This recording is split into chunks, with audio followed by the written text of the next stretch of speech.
Megastar ఇంట్లో సంబరాలు అంటుతున్నాయి. మెగా కోడలు ఉపాసన రెండోసారి ప్రెగ్నెంట్ అయిన విషయం మనకందరికీ తెలిసిందే. దీపావళి సందర్భంగా ఈ విషయాన్ని ప్రకటించారు ఆమె. దీపావళి రోజున ఉపాసన సీమంతం కూడా నిర్వహించారు. దీంతో మెగా ఫ్యామిలీ ఫుల్ ఖుషీలో ఉంది. ఈ విషయం తెలిసిన వెంటనే మెగా ఫ్యాన్స్ కంగ్రాట్స్ చెబుతున్నారు.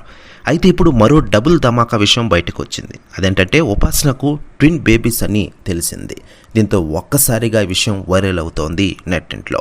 మరోవైపు ఉపాసన సీమంతం వేడుకలు ప్రస్తుతం నెట్టింట్లో తెగ వైరల్గా మారుతున్న విషయం మనకందరికీ తెలిసిందే.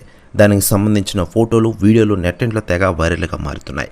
మెగా కుటుంబ సభ్యులందరూ ఉపాసనని దీవించిన ఫోటోలు, వీడియోలు నెట్టింట్లో వైరల్ అవుతుండగా లేటెస్ట్గా అందుతున్న సమాచారం ప్రకారం మెగా కోడలి శ్రీమంతం వేడుకలకు పవన్ కళ్యాణ్ గారి మాజీ భార్య రేణు దేశాయ్ గారు వచ్చారట. దీంతో ఒక్కసారిగా షాక్ అయ్యారట అన్నా లెజనోవా గారు.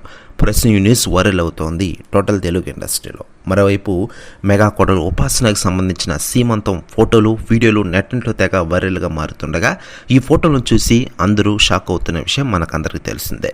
మరోవైపు mega power star Ram Charan latest సినిమాల విషయానికి వస్తే ప్రస్తుతం ఆయన బుచ్చిబాబు సానా డైరెక్షన్లో నటిస్తున్న పెద్ది సినిమాతో ప్రస్తుతం బిజీగా మారిపోయిన విషయం మనకందరికీ తెలిసిందే. ఈ సినిమాను వచ్చేటది రామ్ చరణ్ పుట్టినరోజు కనుక గ్రాండ్గా ప్రపంచవ్యాప్తంగా రిలీజ్ చేయనున్న విషయం విదితమే.